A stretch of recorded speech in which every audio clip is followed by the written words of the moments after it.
Happy St. Patrick's Day! I am Max Spang as always, and this is Snobby Beer Reviews. And today we are reviewing Murphy's Stout. According to the can, they have been using the same recipe since 1856. There is what they call a draft flow system that kind of, I believe what it is a nitrogen widget. So it produces that nitrogen, stout like you would get from draft. This is sort of the other Irish dry stout that people tend to drink, especially around St. Paddy's Day, at least in the US. So let's see how it is.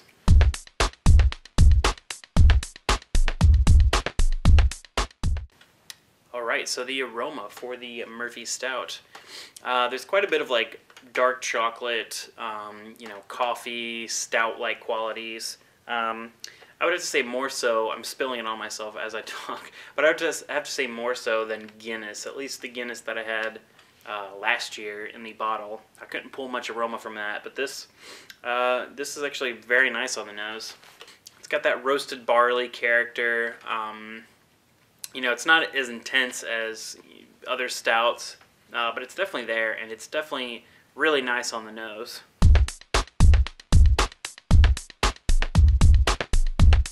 Alright, so the taste for Murphy's Stout. Compared to the nose, it's not quite as intense. Not that the nose was like super mind-blowingly intense, but this is kind of a little bit held back. You do get that nice kind of bitter, dark chocolate. It's pretty smooth. The roasted character comes out. There's a little bit of a bitterness right in the middle of the tongue.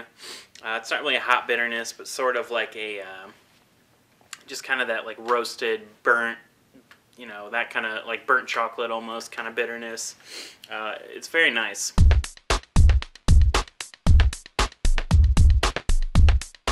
Alright, mouthfeel on this one.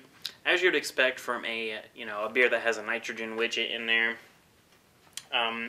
Very, very creamy. Very smooth. There's really no prickly, carbonation to speak of. The head's not going anywhere, so it's like you kind of have to go through the little pillow, if you will, of head before you even get into it, and that kind of, it gets on your mouth and on your lips and everything, and you have a little beer mustache, which is kind of cool. But yeah, I mean, if you've ever had a nitrogen beer, they're just super smooth, super easy drinking, nice and creamy, and it kind of contributes to a little bit more of a perceived body.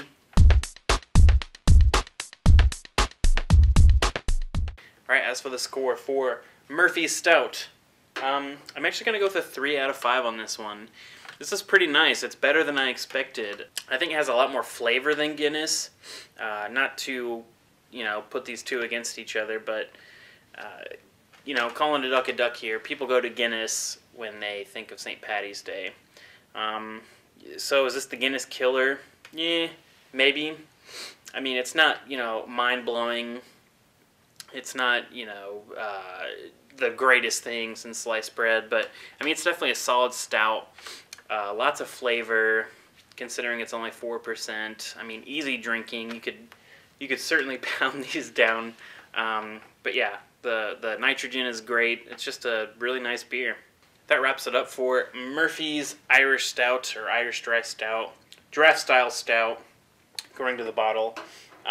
Really nice beer. Like I said, I was pleasantly surprised. By all means, try a can of it or try a 6-pack. I mean, it is St. Paddy's Day coming up, so it's worth, go grab it if you want. But I will see you next time. You guys know what to do. Grab a beer, leave me a comment, and I'm going to finish this. Cheers.